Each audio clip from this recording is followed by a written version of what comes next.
Now let's create our first design. So I will take a backdrop from in here, and let's just say I'll start with something like this. I want to size it, so let me size it down to how tall it actually is. It's a little bigger. Okay.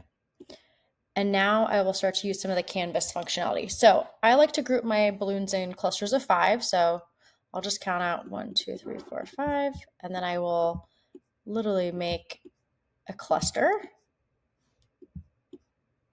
And these are all auto sized at 11 inches. If I wanted to change one, I would right click it and I can swap balloon by, make it extra small, like a 5-inch. I can make it back to standard. I can make it 17 or 18 inches, or I can make it extra large.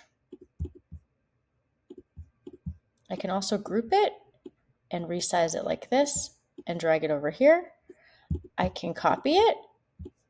I can rotate it.